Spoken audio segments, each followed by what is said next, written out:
Election में होगी धांधली, अब हो जाएगा क्योंकि हम हार गए ना। हाँ काउंटर नैरेटिव्स होते हैं, नैरेटिव और काउंटर नैरेटिव, उसके अंदर एक एक एक जंग सी शुरू हो जाती है कि भाई आओ इस चीज को अहद कर लेते हैं, या आप सवाल ये पूछते हो कि यार वो रीजंस क्या आते हैं जिसकी वजह से हम इकट्ठे हुए हैं, जो कि इम्प्लिसिटली पता भी होती है। रेजोल्यूशन 40 में हुई और 47 तक जाके हमने मुल्क बनाया, तो हमने एक रेजोल्यूशन बनाई और उसको हमने 7 साल फॉलो किया। हम हर साल कम वक्त न्यू ईयर रेजोल्यूशन बनाते हैं, हमसे 7 दिन फॉलो नहीं होता। न्यू ईयर से रेजोल्यूशन भी पूरी हो सकती है प्रोवाइडेड कि आप अपने साथ हमला कर रहा हूँ, उसको पता होता था कि अच्छा इतने मील दूर एक और स्टेट है जो कि इसकी बीइंग पाकिस्तानी हम क्या अपने आप को, तो ये कम से कम ये 4 या 5 दिन निकाल दो भाई। इस दिन ना फर्ज कर लो अपने जाकर लिख दो लव फ्रॉम पाकिस्तान। हाँ 23 मार्च। अच्छा आप एक और भी काम करो, एक आप टिकटॉक है, इस तरह के बहुत सारे प्लेटफॉर्म है।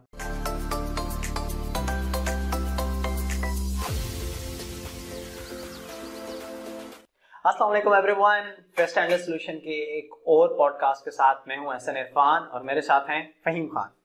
आज का पॉडकास्ट स्टार्ट करेंगे हम एक सवाल से। आपने मुझे ये बताना है कि हम 23 मार्च का दिन क्यों मनाते हैं, और ये रही आपकी ऑप्शंस। क्या 23 मार्च के दिन पाकिस्तान भारत की जंग हुई थी? क्या हमने उनका हेलीकॉप्टर गिराया था? क्या ये इमरान खान की चौथी शादी का दिन है, या ये बेनज़ीर की शहादत का दिन है? इन चारों ऑप्शंस में से दुरुस्त ऑप्शन बताने वाले को मिलेंगे 5000 रुपए वर्थ के गिफ्ट हैम्पर्स। तो comment below, let us know. और मेरा एक छोटा सा सवाल ये है कि क्या ये पॉडकास्ट है, क्या ये एंडलेस कन्वर्सेशंस है, क्या ये गेम शो है?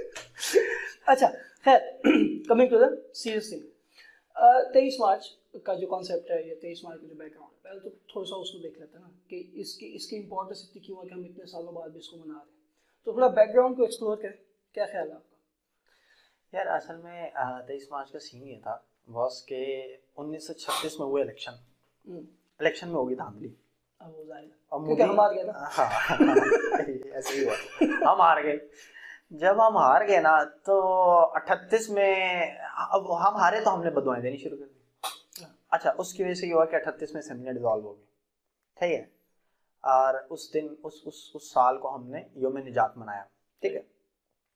लेकिन ये जो पॉलिटिकल गैप आ गया ना, एक थोड़ा सा ना स्पेस बन गया, पॉलिटिकल स्पेस बन गया। इस पॉलिटिकल स्पेस के अंदर ना, और तुम्हें पता है जब भी पॉलिटिकल स्पेस बनता है होता ये है कि जो भी काउंटर नैरेटिव्स होते हैं, नैरेटिव और काउंटर नैरेटिव, उसके अंदर एक जंग सी शुरू हो जाती है कि भाई पहले कौन पहुंचेगा, ठीक है, या हावी कौन होगा, एक पे दूसरा हावी कैसे होगा। सही। तो मुसलमानों को भी ये बात बड़ी शिद्दत से महसूस हो रही थी कि यार अभी ना हमें, दिस इज द टाइम, इस पॉलिटिकल स्पेस के अंदर हम अंग्रेजों को ये बावर करा सकते हैं कि ना बॉस हम भी कुछ हैं, सही है, ठीक है, हम भी यहाँ एग्जिस्ट करते हैं और हमारे भी पावर है, हम एवं नहीं है, ठीक है। अब असल में जो 1940 की जो रेजोल्यूशन थी ना, या जो असल में इकट्ठे होना था, वो एक्चुअली शो ऑफ पावर था। वो आपने सब कॉन्टिनेंट के डिफरेंट एरिया से लोगों को इकट्ठा किया और आपने उनको एक जगह इकट्ठा करके आपने ये शो किया कि भाई हमारी पावर एग्जिस्ट करती है, और उससे ज्यादा इंपॉर्टेंट ये कि भाई हम यूनाइटेड हैं, हम एक हैं, इस कॉज को लेके हम एक हैं, ठीक है, इस बात को लेके कि हम और आप, ठीक है, अलग अलग हैं, इस बात को लेकर हम मुत्तहिद हैं, ठीक है। चाहे हमारे पॉलिटिकल डिफरेंसेस हैं, चाहे हमारे कलर का, कास्ट का, क्रीड का, प्रोविंसेस का, मतलब सूबाइयत तो उस वक्त भी एग्जिस्ट करती थी ना, उस वक्त भी, और जात पात तो बहुत थी, राजपूत और महाराष्ट्र और पता नहीं क्या क्या, मुझे तो नहीं पता, मैं नहीं था वहां, लेकिन होता होगा। नहीं नहीं मैं वहां नहीं था, आप आला तालीम के लिए गए? मैं आला तालीम के लिए मैं गया हुआ था। तो वो असल में ये था एक show of power, show off unity and show off strength, सही हो, ठीक है। और जब आप इकट्ठे हो जाते हो कहीं पे, तो फिर चूंकि आप इकट्ठे हुए होते हो, आपने क्रिज्मा डेवलप किया होता है, एक माहौल बना होता है, सीन्स ऑन होते हैं आपके, तो आप उसके अंदर कहते हो कि यार चूंकि इस वक्त दिल भी खुले हैं, दिमाग भी खुले हैं, ज़हन भी खुले हैं, तो आओ कुछ चंद चीजों के ऊपर इकट्ठे हो जाते हैं, आओ इस चीज को अहद कर लेते हैं, या आप सवाल ये पूछते हो कि यार वो रीजंस क्या आते हैं जिसकी वजह से हम इकट्ठे हुए हैं, जो कि इम्प्लिसिटली पता भी होती हैं सबको, लेकिन वो ऑन पेपर आ जाती हैं, एक्सप्लिसिट हो जाती हैं। तो बस यही 23 मार्च को हुआ कि आपने क्या किया कि ऊपर से लेके नीचे तक एक आइडियोलॉजी जो है ना उसको आपने डिफाइन कर दिया कि भाई अब हम इसी के अंदर मूव ऑन करने जा रहे हैं। अच्छा, 23 मार्च की रेजोल्यूशन के बारे में एक लर्निंग आउटकम जो मेरे ख्याल में है, जो हम सबको ज़रा सोचना भी चाहिए उस बारे में ऑन द लाइटर नोट, वो ये है कि रेजोल्यूशन 40 में हुई और 47 तक जाके हमने मुल्क बनाया। तो हमने एक रेजोल्यूशन बनाई और उसको हमने 7 साल फॉलो किया। हम हर साल कम वक्त न्यू ईयर रेजोल्यूशन बनाते हैं, हमसे 7 दिन फॉलो नहीं होती। मतलब हमारे बाबा अजदाद रेजोल्यूशन के बारे में भी हमसे बेहतर थे। असल में तुमने बड़ा बल्कि वैलिड पॉइंट उठाया है कि अब बात यह है कि वो कहते हैं आपकी न्यू ईयर रेजोल्यूशन भी पूरी हो सकती है प्रोवाइडेड कि आप अपने साथ कोई अकाउंटेबिलिटी पार्टनर रख लो। तो ये तो जत्था था, इसका पूरा होना तो जत्थे के होने में पिन्हा था, ये वहां जुड़ा हुआ था कि भाई आप क्योंकि आप जत्था बन गए ना, तो वो जत्थे की वजह से ये सब कुछ हुआ ना। अगर एक स्लैग भी कर रहा था, एक घबरा भी रहा था, एक डर भी रहा था, अगले ने उसका हौसला बनाया, भाई टेंशन क्यों ले रहा है, कायदे है ना। सही हो गया। नहीं, वो वैसे भी ये बात भी ठीक है। और आपकी गोल्स एक तो स्मार्ट होने चाहिए, दूसरा कमिटमेंट जो है ना आपके गोल्स की तरफ वो मैटर करती है, जो कि खैर बहुत कंसिस्टेंटली। और जब आप एक माहौल डेवलप हो जाता है ना, जब आप दूसरे को देखते हो, और मैंने कहा ना कि एक आइडियोलॉजिकल जो डिफरेंस होता है, जब आप उसको खत्म कर देते हो और आप एक चीज को आइडियोलॉजी बना लेते हो अपनी कि यार ये 4 नुकात हैं, फिलहाल के लिए हमारी ये आइडियोलॉजी है, हम बाद में शिया भी हो जाएंगे, बाद में सुन्नी भी हो जाएंगे, बाद में महाराष्ट्र भी हो जाएंगे, राजपूत भी हो जाएंगे, मतलब पंजाबी भी हो जाएंगे, सिंधी भी। फिलहाल के लिए भाई हमारे पास ये 2 गोल हैं, हम मुसलमान हैं, हमको एक अलग मुल्क चाहिए जहां पर हम अपने मिजाज के मुताबिक और जहन के मुताबिक अपनी अक्सरियत होने की वजह से वो बना सकें, गवर्नमेंट बना सकें, अपने लॉज बना सकें, ठीक है। तो उससे होता यह है कि जब आप 2 पॉइंट एजेंडा, वो तुम्हारी स्मार्ट वाली बात, चूंकि वो ऑब्जेक्टिव गोल्स थे, आपके लिए अचीव करना आसान हो गया। सही हो गया, बिल्कुल ऐसे। अच्छा, क्वाइट इंटरेस्टिंग है, आज ही मेरे से एक दोस्त मेरे वो पूछ रहे थे भाई साहब के, जो वो कोई आर्टिकल पे काम कर रहा है वो बंदा, तो वो मुझे कहता था कि अगर मैं आपसे पूछूं कि पहले मुसलमानों में क्या था जिसकी वजह से वो उरूज पे थे, और अब मुसलमानों में क्या है, क्या कमी है जिसकी वजह से हम जवाल में हैं, उसकी ऑब्वियसली बहुत सारी चीज़ें। यूनिटी वाली जो बात आपने की वो क्वाइट इंटरेस्टिंग है, इस कॉन्टेक्स्ट में वो भी वैलिड है, क्योंकि जब जिस दौर में मुसलमानों का उरूज था वो सारा कुछ था। एक तो ये हमें जो इल्म की कदर थी, जो चाय किताबें पढ़ता था हम उसकी इज्जत करते थे, उसको नर्ड और वो चिशमिश टाइप बोलते थे, जो कि हमारे पॉप कल्चर में अब बन गया ना, मतलब मूवीज में भी और सब में भी इस तरह की चीज़ें, इस तरह के वर्ड्स यूज हो रहे थे, तो वो नहीं करते। और दूसरा ये यूनिटी वाली चीज़, जब डिफरेंट स्टेट्स एक दूसरे को हेल्प करती थी, जब एक स्टेट पे हमला होता था किसी का, तो दूसरी स्टेट उसको हेल्प करने आती थी, और किसी स्टेट को हमला कर रहा है उसको पता होता था कि अच्छा इतने मील दूर एक और स्टेट है जो कि इसकी हेल्प कर देगी। बड़ा वैलिड पॉइंट है, मैं बड़ा वैलिड पॉइंट यहाँ पर मैं क्लियर भी करता जाऊँ।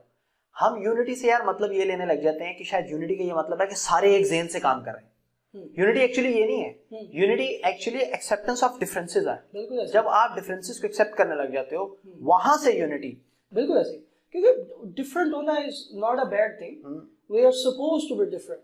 बट हमारे जो बेसिक फंडामेंटल आइडियोलॉजीज, अब जैसे अगर हम पाकिस्तान के कॉन्टेक्स्ट में बात करें, अब आप किसी और डिफरेंट पॉलिटिकल पार्टी को सपोर्ट करते हो, मैं डिफरेंट को सपोर्ट करता हूँ, कोई हमारी जो फौज की पॉलिटिकल पार्टी है उसको सपोर्ट करता है, व्हाटएवर जिसको भी सपोर्ट करता है, but at the end of the कहते हैं ना आप वोट कहीं भी डालो, हाँ जाना मैंने नहीं कहा। वो पॉइंट इज कि वो रशीद साहब कह चुके हैं वोट कहीं भी डाला जाता है, निकलता है एक ही जगह से। तो पॉइंट ये है कि इन सारे डिफरेंसेस को भी हमें जरूरत है कि हम साइड करके, जहाँ पे पाकिस्तान के लिए हार्मफुल है वहाँ पे हम पाकिस्तान के लिए। अच्छा, मैं ये कह रहा हूँ, बिल्कुल तुम्हारे से मैं एग्री करता हूँ। मैं ये कहता हूँ आप यार 360 दिन जो दिल में आए करो, ये 5 दिन छोड़ दो, 14 अगस्त का छोड़ दो, 6 सितंबर का छोड़ दो, 23 मार्च का छोड़ दो, और 2 दिन और डाल लो, कोई भी 25 दिसंबर भी डाल दो, हाँ एक इलामा इकबाल का भी डाल दो, ठीक है। ये 5 दिन छोड़ दो भाई, बाकी 360 दिन जो दिल में आता है करते हैं, ठीक है, लीप ईयर निकाल के। अच्छा एनीवेज, अब ये सीन ये है कि आप इन 5 दिनों लीप ईयर में वैलेंटाइन डे ड्रॉप करते ना बाकी नहीं, वो तो वो नेचुरल यूनिटी है, वो इंटरनेशनल डे है, वो इंटरनेशनल यूनिटी है। हाँ अच्छा अच्छा, गेम ये है कि आप ये 5 दिन निकाल दो यार, इस दिन आप अहद कर लो ना कि यार मैं अपने मुखालिफ की भी तारीफ करूंगा, है ना। आप जद्दारी की तारीफ करनी आप करो, आप बोलो ऐसी कौम ही नहीं रखी जो इकट्ठी हो जाए। लेकिन देखो आप पॉलिटिकल डिफरेंसेस को रखो, पॉलिटिकल डिफरेंसेस इस वक्त डिस्कस करना ज्यादा इंपॉर्टेंट है, इसलिए नहीं कि पॉलिटिकल हॉट टॉपिक है, इसलिए कि वो हैवी सीन कर दिया भाई। वैसे ट्विटर देख के स्वाद भी आता है, क्योंकि ना मैं रिसीविंग एंड पे हूँ ना मैं भेजने वाले एंड पे हूँ। लेकिन दूसरी तरफ अफसोस भी होता है कि बीइंग पाकिस्तानी हम क्या अपने आप को, तो ये कम से कम ये 4 या 5 दिन निकाल दो भाई। इस दिन ना फर्ज कर लो अपने पे कि मुखालिफ की भी तारीफ करनी। जैसे इस मुल्क की लेजिस्लेशन का एक बड़ा जो क्रेडिट है वो पीपल्स पार्टी को जाता है और जाता है। अच्छा, इस मुल्क की जो इकोनॉमी है, खासतौर पे जो आपकी ट्रांसपोर्ट है, ये मैं ट्रांसपोर्ट कह रहा हूँ, जो आपके यार मवासलात हैं, जो आपकी रोड्स हैं, जो मोटरवे है, ये है मोटरवेज हैं, और इस तरह के जो इंफ्रास्ट्रक्चर है, सॉरी यार, उसका क्रेडिट जाता है नवाज शरीफ को यार, सारे बड़े प्रोजेक्ट उसकी जेब में। But at the same time मुल्क को करप्शन कितनी ज्यादा हो गई है, किस लेवल पे हो गई है, हर दूसरा बंदा करप्ट है, और इस करप्शन की वजह क्या है, ये क्रेडिट इमरान खान को जाता है। ठीक है, ठीक हो गया ना। अच्छा, फौज को बहरहाल ये क्रेडिट जाता है। बेनजीर को किसी वक्त में ये क्रेडिट जाता था, कहते थे चारों सूबों की जंजीर बेनजीर, बहरहाल बेनजीर को ये क्रेडिट जाता था। अब बेनजीर के जाने के बाद एक पॉलिटिकल गैप एग्जिस्ट कर रहा है, ठीक है ना, उनकी शहादत के बाद एक पॉलिटिकल गैप एग्जिस्ट कर रहा है, जिसको जाहिर है फौज ने बड़े अच्छे तरीके से फिल किया और करना भी चाहिए। फौज बहरहाल एक ऐसा इदारा है इस वक्त, करना चाहिए। इज अ कंट्रोवर्शियल स्टेटमेंट वैसे यार, जब अगर पॉलिटिकल अगर या तो फिर कोई किसी का पॉलिटिकल कट काट इतने नहीं, मैं पॉलिटिकल स्पेस को फिल करने की बात नहीं कर रहा, मैं चारों सूबों की जंजीर की बात कर रहा हूं। वो हाँ, ठीक है ना, वो बहरहाल फौज को क्रेडिट जाता है, फौज को क्रेडिट जाता है। इस बात का भी फौज को क्रेडिट जाता है कि उसने आइडियोलॉजी के लिए आपको साउंड रखा बहरहाल, बहुत amidst the confusion and the crisis। यार फौज ने आपको बहरहाल बताया है कि यार you need to be focused on being a Pakistani first, ठीक है, and then anything else। मतलब फौज में तो नहीं दिखा देना आपको कि आपने कोई और पग पहनी हुई है। बट I'm not saying कि आप कल्चरल डेज ना मनाओ, वो भी आप मनाओ।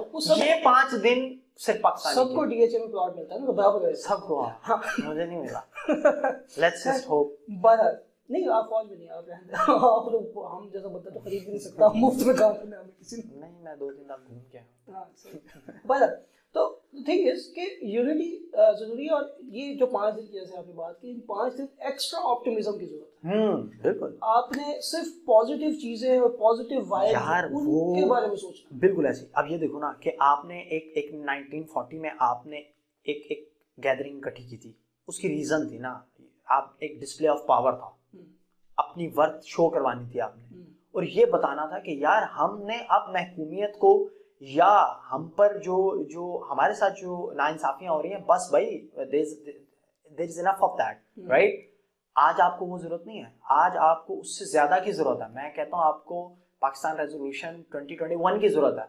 आज आपको फिर से इकट्ठे होने की जरूरत है। आप अपने पॉलिटिकल डिफरेंसेस भी रखो, आप अपने जात पात का डिफरेंस भी रखो, प्रोविंशियल आप डिफरेंसेस भी रखो, आप जिस किस्म का डिफरेंस आपने रखा, आप मजहबी डिफरेंसेस भी रखो, आप बरेलवी रखो, शिया रखो, सुन्नी रखो, वहाबी रखो, you get the point, right. All I am saying is कि आप इस वक्त इन सारे डिफरेंसेस को इन 5 दिनों के लिए असाइड रखो, एक जगह पे फोकस हो जाओ, और आप बोलो कि यार ये वो वक्त है जिस दिन हमने, आज इन 5 दिनों में हमने यार सारी दुनिया में अन्नी डाल देनी है, इतनी तारीफ करनी है अपनी ही अपने मुंह से कि आखिरी हो जाए, मतलब दुनिया बोले यार ये देखो भाई ये 5 दिन इस साल में नहीं आने चाहिए। और मेरे पास बिल्कुल उसका सॉलिड प्लान भी है, अगर if you like me to share. मैं यार देखो, आप पकड़ लो सारे ब्लू टिक्स को, पॉलिटिकल ब्लू, अगर आपका जॉनरा पॉलिटिक्स है ना, अगर आप बहुत ज्यादा पॉलिटिक्स में इन्वॉल्व हो, आप पॉलिटिकल ब्लू टिक्स पकड़ लो, ले भाई जाओ उसके नीचे जाके आप पाकिस्तान की जो भी पॉलिटिकल लैंडस्केप के अंदर खूबसूरतियां है ना, और जो कि होंगे, ऐसा तो नहीं कि नहीं है, वो आप बयान कर दो। अच्छा, आपसे पॉलिटिकल लैंडस्केप की खूबसूरती नहीं बयान की जाती, आप पाकिस्तान की आर्मी की ब्रेवरी बयान कर दो। अच्छा, आपसे वो नहीं होती, आप ये बता दो कि यहाँ पर लोग कितने मिलनसार हैं और कितने हम मेहमान नवाज हैं, राइट। अच्छा, आपसे वो भी नहीं होता, आप जाके ट्रैवलिंग की वीडियोस डाल दो, जाके उसके लिंक्स शेयर करना शुरू कर दो, ठीक है। मेरा, अगर आप किसी पॉलिटिकल आदमी को कोई पॉलिटिकल वीडियो शेयर करोगे तो वो उसके जॉनरा से ज्यादा रिलेटेड होगा, चांसेस आर कि वो देखेगा भी, और पाकिस्तान का बेहतर इमेज उसके सामने चल के आएगा। अगर आप लॉयर हो और आपके पास ब्लू टिक वाले लॉयर्स एग्जिस्ट कर रहे हैं, जो बाहर के जो इन्फ्लुएंसर्स हैं खास तौर पे, आप उनको जाओ, उनको आप पाकिस्तान की ट्रैवलिंग वीडियोस शेयर करो, लॉयर्स को आप पाकिस्तान के कानून से ज्यादा रोशनास करवाओ, बताओ कि यहाँ पर भाई कितने खूबसूरत खूबसूरत कवानीन एग्जिस्ट भी करते हैं, डोमेस्टिक वायलेंस के अगेंस्ट जो हम लोगों ने वो लॉज बनाए हैं और ये वो। इसी तरह अगर आपके पास, अच्छा फिर आप एक और काम भी कर सकते हो, मतलब वो लोग क्या तो कह रहे हैं फ्रीलांसिंग कम्युनिटी बहुत बड़ी हो गई है ना, बहुत ज्यादा यार, आप अपने कस्टमर को डिस्काउंट दो, उसको बताओ भाई, आप अपने गिग्स के ऊपर ना, आप अपने गिग्स के ऊपर सारे प्लेटफॉर्म्स के ऊपर आप इमेज बना के डालो कि भाई ये 23 मार्च का डिस्काउंट है, हम आपको 5% 7% का 23 मार्च का डिस्काउंट दे रहे हैं, ठीक है। आप अगला पूछे यार किस बात का डिस्काउंट, आज तो कोई इंटरनेशनल डे नहीं थे, बोलो भाई हमारे लिए आज ये दिन है, बहुत खूबसूरत दिन है, हमारे लिए बड़ा इंपॉर्टेंट है ये डे आज, ठीक है। इस तरह की एक्टिविटीज, और खासतौर पे इन्फ्लुएंसर्स अट्रैक्ट होते हैं ट्रैवलिंग से, इन्फ्लुएंसर्स अट्रैक्ट, अगर आप शोबिस के किसी ब्लू टिक के पीछे भाग रहे हो, आप अपने शोबिस की पर्सनालिटीज को जाओ, जाके वहां पर उनको प्रमोट करो, कंटेंट प्रमोट करो यार, पाकिस्तान 23 मार्च से रिलेटेड कंटेंट को प्रमोट कर दो। सही है। अच्छा, जस्ट टू क्लियरिफाई, ये जो ब्लू टिक्स की बात हो रही है, ये है जो डिफरेंट सोशल मीडिया प्लेटफॉर्म्स पे नाम क्या है वो ब्लू टिक्स है, नहीं आता वेरीफाइड वाला, इससे मुराद वो है ताकि जो लेजिटिमेट किस्म के लोग हैं हम उनको करें। अच्छा, it can be as simple as कि अगर किसी फेमस बंदे ने किसी ने कोई भी स्टेटस डाला हुआ है, आप सिंपली जाकर लिख दो लव फ्रॉम पाकिस्तान, हाँ 23 मार्च। अच्छा, आप एक और भी काम करो, एक आप टिकटॉक है, इस तरह के बहुत सारे प्लेटफॉर्म है, 30 मिनट अपने 4 दोस्तों को इकट्ठा करो, कौमी तराना बजाओ, आपने ऐसे हाथ रखा हो, कौमी तराने की वीडियो आप बनाओ, उसके बाद जब आप साया खुदा जुलजलाल को हो तो आप खुदा के आगे असल में सर चुका, मतलब आप उसकी क्लिप ले लो ना, हाँ। आप आखिरी वाले मिसरे का क्लिप ले लो ना, YouTube के ऊपर पूरा डाल दो, द पॉइंट इज के, हाँ, और उसके नीचे सबटाइटल्स चल रहे हैं खूबसूरत से, मतलब आप कह दो कि यार अन्नी डाल दो, पॉजिटिविटी की अन्नी डाल दो, एक एक्ट आप नहीं करना है, जो भी आपको करीब, आपको कुछ नहीं होता, आप जाओ जाके बाहर पौधा लगा दो, किसी और का उखेड़ के नहीं लगाना, मतलब लाइक अपना पौधा लगा, सही हो, हाँ ठीक है। It can as simple as कोई आप कंटेंट क्रिएट कर लेते हो, आप फ्रीलांसर हो, आप कोई ऑफ दे देते हो यार, आपको आप बिजनेस कम्युनिटी में हो, आप आजाद चाय वाला को सपोर्ट कर दो, आप बिजनेस टॉक्स विद जोया को सपोर्ट कर दो, आप फ्रीलांसर हो, आप हिशाम सरवर को सपोर्ट कर दो, मतलब आप अपना कंटेंट अपने हीरोज को सपोर्ट करना शुरू कर दो, और अगर हो सके तो ये पॉडकास्ट में शेयर कर दो, गोज़ विदाउट सेइंग, तो वो अपेरेंटली कहना पड़ता है ये भी। अच्छा। और वो हाँ, बाय द वे मुझे ये भी जो है वो बताया किसी ने कि भाई ये कहना पड़ता है कि सब्सक्राइब करें हमारे चैनल को और लाइक जो है वो यहाँ पे लीव कीजिएगा। मुझे लगता था कि मतलब यार अब आप देख ही रहे हो तो करिए, ठीक है, मैं क्लिक द बेल आइकन, हाँ, so you can get all the videos, all the latest updates, ठीक। चलो बात, तो पॉइंट इसके यूनिटी में, एक तो पहले पॉइंट हमारा ये था कि हम यूनिटी इज इम्पोर्टेंट, सेकेंडली हमने ऑप्टिमिस्ट रहना है और शदीद अखीर ऑप्टिमिज्म आ जाना है हमारे अंदर इन 4-5 दिनों में, जिसमें हमने किसी की बुराई नहीं करनी, हमने सिर्फ अच्छाइयाँ करनी, and we need the show of power. हाँ, वो जब हम ऑब्वियसली सारे ऑप्टिमिस्टिक हुए होंगे तो वो ज़्यादा एक वाइब क्रिएट होगी। उस दिन के आपके ट्विटर के और इंस्टा के हैशटैग्स ही वही ट्रेंड कर होंगे जो बड़े पॉजिटिव से होंगे, तो it is a beautiful thing actually. अगर आप इस तरह से पीपल स्टार्ट लविंग यू ना, they'll start actually knowing you more than the other stuff that they hear on the news ना, कि क्या हो रहा है this and that, चाहे वो आपके मुंह से डायरेक्टली सुनेंगे who you people are, बल्कि वो और आपको कोई खुजली भी नहीं होनी चाहिए, क्योंकि आपने ये 23 का दिन खत्म होना है, दे मार 4:30 ओ जरदारी तू किसी पे नहीं भारी। हाँ, बल्कि आपने शायद वो स्टोरी फॉलो की हो, आप लोगों में से भी अगर जुनेद अकरम को फॉलो करता तो वो यूके में थे वो भाई साहब, तो कहीं से गुजरे थे, वो स्ट्रीट परफॉर्मर था, तो खड़ा हुआ था वहाँ पे, तो वो उसका म्यूजिक उसको अच्छा लगा, उस भाई साहब ने कहा कि ये बंदा है, इसका ये इंस्टाग्राम हैंडल है, तो ना सारे जाके ना इसको फॉलो करें, उसको लव शो करें, वो जाके इन्फ्लुएंसर 4 बंदे उसको सुनते, तो वो अवाम ने आहिस्ता आहिस्ता उसके जाके उसको फॉलो करना शुरू कर दिया, उसको मैसेज लीव करना शुरू कर दिया, लव फ्रॉम पाकिस्तान के। उस बंदे ने वीडियोस बनाई हैं बाकायदा, पाकिस्तान के गाने बैठ के उसने गाया, उसने कहा जी बहुत शुक्रिया, बहुत थैंक यू, ये वो ब्ला ब्ला ब्ला, वो सारा। तो इसी तरह से अगर मतलब एक छोटी छोटी कम्युनिटी जो हमें 10-15-20 लोग, हम लोग जो है वो किसी 1-2-3 लोगों को, इस तरह के लोगों को पकड़ के उनको इस तरह के मैसेजेस करेंगे तो एक पॉजिटिव सा इमेज बन जाता है। अब वही म्यूजिशियन उसके सामने कोई बंदा अगले 10 साल बाद भी आके कहेगा ना कि पाकिस्तान टेररिस्ट स्टेट है, वो नहीं मानेगा, वो कहेगा भाई तुम्हारा दिमाग खराब, 10 साल पहले मेरे साथ ये हुआ। तो ये इस तरह के एक्सपीरियंसेस जो है ना वो चेंज कर देते हैं पर्सपेक्टिव आपका। इंशाल्लाह सिर्फ 5 दिन अपने जज्बातों को कंट्रोल रखना, बस अपनी असलियत को 5 दिन छुपा के रखना, बस नहीं अंदर से भी अच्छे बन जाए, वैसे कोशिश करें, इसमें कोई ऐसा चार्ज नहीं है। हाँ, मेहनत है लेकिन बात चले इसको यहीं पे कंक्लूड करते हैं, काफी लंबा हो गया तो कहीं से कट जाएगा। In conclusion unity is important, accepting the differences is okay, हम सब डिफरेंट हैं, that is how we are suppose to be. हम लोग फोटोकॉपीज नहीं है एक दूसरे की, हमारा दिमाग एक दूसरे की फोटोकॉपी नहीं है, डिफरेंसेस होते हैं, उन डिफरेंसेस के होते हुए हमने यूनिटी को प्रमोट करना है। हम लोगों ने जो फंडामेंटल आइडियाज़ हैं, आइडियोलॉजीज़ हैं, उसको लेके एक पेज पे आना है, no matter where we are from. Pakistan को लेकर स्पेशली अगर हम बात करें तो पाकिस्तान को लेकर हम सब पाकिस्तानी हैं, हम सब यहाँ पे रहते हैं। जब भी पाकिस्तान प्रमोट होगा, पाकिस्तान का बेहतर इमेज होगा, वो कहीं ना कहीं से हमें हेल्प करेगा। ये चीज़ कपड़े नहीं उतरवाएंगे वो। हाँ हाँ, वो भी इम्पोर्टेंट है। तो ये पॉजिटिव इमेज आएगा। हाँ, तो जो यूएस वगैरह जाते हैं तो हो सकता है वो कल को आपके कपड़े, क्योंकि वो हो सकता है वहाँ पे जो पुलिस वाला खड़ा हो उसको किसी ने भेजा होगा लव फ्रॉम पाकिस्तान, तो उसने कहा ये तो बंदे तो अच्छे होते हैं, पॉसिबल है ना, मतलब। तो ये चीज़ करनी है और ये छोटे छोटे एक्ट्स करने हैं।